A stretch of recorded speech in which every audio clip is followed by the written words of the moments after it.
This section of the Bible reminds me of the sad story of the famous baseball player, Ty Cobb. 6 feet, 180 pounds, exceptional abilities, one of the most passionate, possessed individuals that ever existed. Just look at those eyes. This guy's intense, right?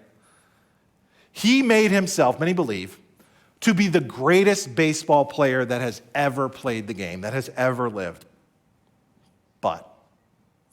But if you know his life story, you also know that in the process, he blew through 2 marriages, complete with restraining orders. You know that one time when his son was not doing well in college, he took the train down there and horsewhipped him. You know that his kids didn't talk to him, and his wives wouldn't talk to him, and you know that he died an alcoholic.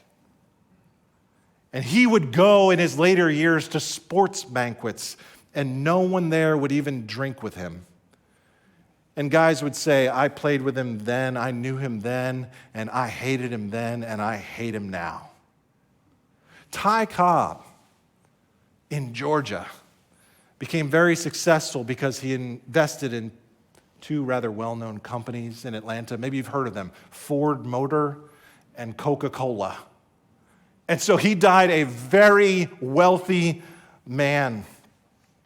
More money he had than he could ever spend, but yet the last recorded words of Ty Cobb were these, quote, I am at the end of my life, and no one is here. I wish I had made more friends. Sad story. But he's just one example of the problem of loneliness. Unfortunately, there are many examples of this same thing.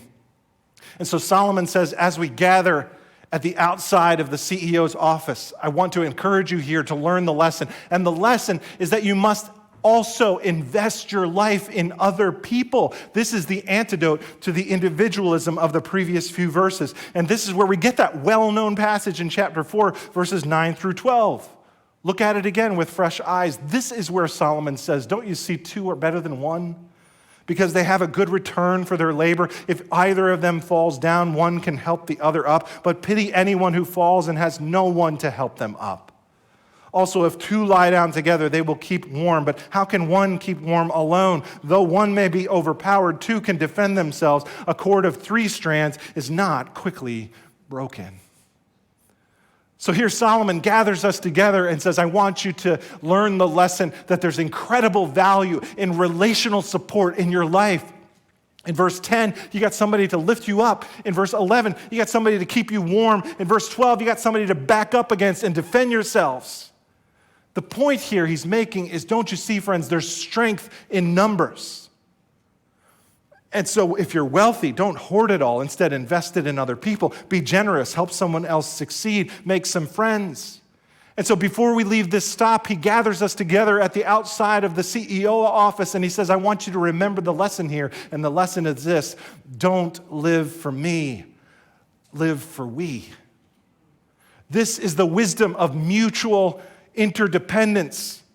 Whether we're talking about business partners or working on a team or the pastoral leadership team or the plurality of elders or joining a small group at NBC and being seen and known there, there is safety in numbers.